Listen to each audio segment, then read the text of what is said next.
करत असताना साहेब कुठेतरी गेले 6 महिने मी मागाशी म्हणालो तसं आम्ही जिल्ह्यातले तरुण पिढीतले काँग्रेसचे कार्यकर्ते फार खंबीरपणे काम करत होतो। आम्ही आशा बागळली लोकशाहीमध्ये प्रत्येक जण आपापल्या मतदारसंघात आपल्या जिल्ह्यात आपल्या क्षेत्रात काम करत असताना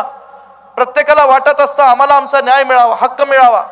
आणि म्हणून ही जागा काँग्रेस पक्षाला मिळावी म्हणून आम्ही लढत होतो। आमचा तो अधिकार होता आमच्या पक्षश्रेष्ठींकडे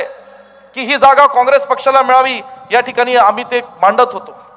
दुर्दैवाने या ठिकाणी महाविकास आघाडीच्या वरिष्ठ पातळीवर त्या चर्चेतनं शेवटपर्यंत ही भूमिका घेऊन या ठिकाणी ती जागा आम्हाला मिळाली नाही। जे काय राज्य पातळीवर झालं असेल त्यात काही समज गैरसमज झाले असतील। मला काँग्रेस पक्षाच्या वरिष्ठ नेत्यांनी आशा दाखवली की विश्वजित ही जागा मांडण्याकरता तू शेवटपर्यंत प्रयत्न करत राहा, आम्ही प्रयत्न करत राहतो आणि म्हणून ही सगळं थोडंसं गेल्या महिन्याभरात 2-3 महिन्याभरात हे वातावरण तापलं। साहेब आज मला एवढंच सांगायचंय ठीक आहे आपण चंद्ररावजी पाटील एक शेतकऱ्याचा मुलगा एक पैलवान क्षेत्रातला एक तरुण कार्यकर्ता त्याला पक्षात घेतलं त्याला उमेदवारी दिली परंतु कुस्तीचं फड वेगळं असतं राजकारणातलं फड वेगळं असतं आणि सांगली जिल्ह्यातलं या ठिकाणी राजकीय फड असं आहे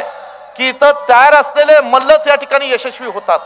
आणि म्हणून आपल्याला सांगायचंय की तुम्ही या ठिकाणी महाविकास आघाडीची जबाबदारी म्हणून आज तुम्ही आमच्यावर जे काही विश्वासाने दिलेले आहे यामध्ये तिन्ही पक्ष